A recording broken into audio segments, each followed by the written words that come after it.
The truth fell between us like a dropped plate, sharp and loud and impossible to ignore.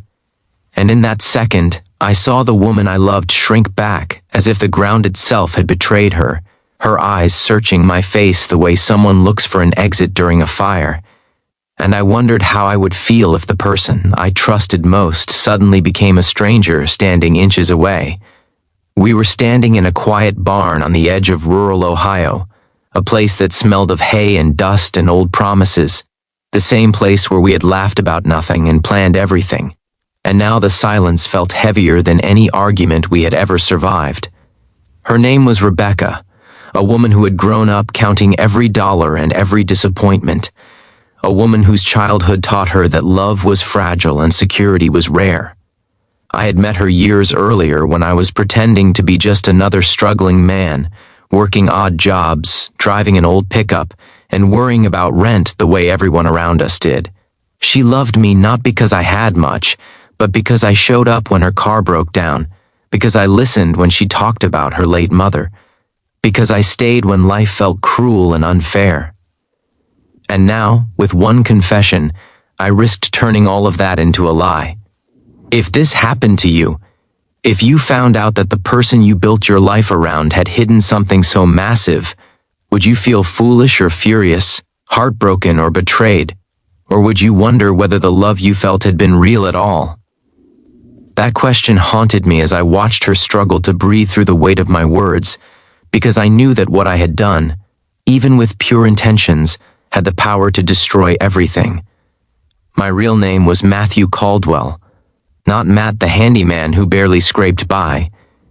I came from a family that owned land, businesses, and more money than I had ever wanted to admit out loud. I had grown up watching relationships rot under the pressure of wealth, seeing people smile at my parents while counting what they might gain, and I promised myself that if I ever fell in love, it would be with someone who loved me without the shine of privilege. So I hid.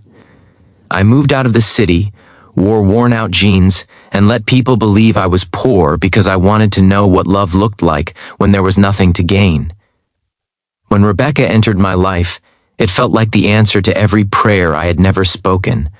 But love built on omission still carries a shadow, and that shadow finally caught up with me. The day she found out wasn't dramatic at first. It came through a casual conversation with a banker who recognized my last name and congratulated her on marrying into a family everyone in town knew. Her confusion turned into suspicion, and suspicion into pain.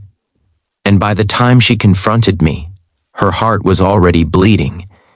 She accused herself of being naive, of falling for a story that never existed, and I watched the woman who had once believed in kindness above all else begin to question her own worth.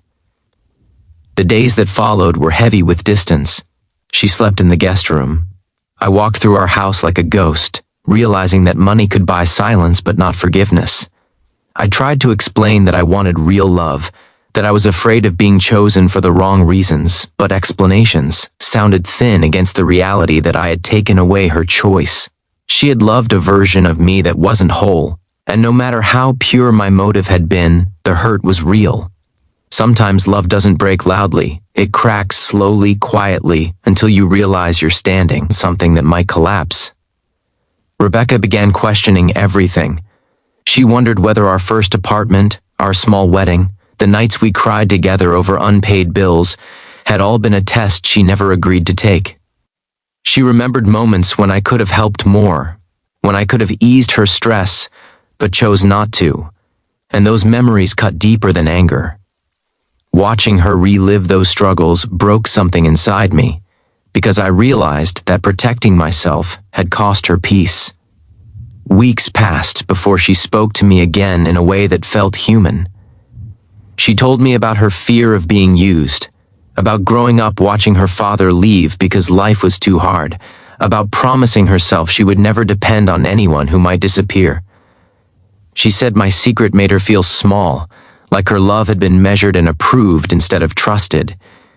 In that moment, I understood that love isn't proven by endurance alone. It's proven by honesty, even when honesty risks everything. I didn't try to defend myself anymore. I listened. I apologized without conditions. I told her she could walk away with everything we had built together and I wouldn't stop her. That was the first time she looked at me without anger, because for the first time, my actions matched the humility I had pretended to live by. Love, I learned, isn't about testing someone. It's about standing unprotected in front of them and letting them decide. The turning point came quietly. One morning, she joined me for coffee like she used to, her eyes tired but softer. She said she still loved the man who held her hand when she was scared, the man who showed up when nothing was guaranteed. She admitted that the pain was real, but so was the love, and walking away wouldn't erase either. Healing didn't come instantly. Trust rebuilt itself slowly, like a house repaired board by board, but this time, there were no locked doors or hidden rooms. I stopped hiding who I was. I used my resources openly, not to impress, but to support the life we chose together. We volunteered, donated, and helped others without announcing it, and Rebecca watched carefully, making sure my heart matched my means. Over time, the fear that once lived between us softened into understanding. She didn't forgive me because I was rich or generous. She forgave me because I finally respected her enough to let her see everything. Love isn't perfect, and it isn't always fair. Sometimes it asks you to face the ugliest parts of yourself and decide whether you're brave enough to change.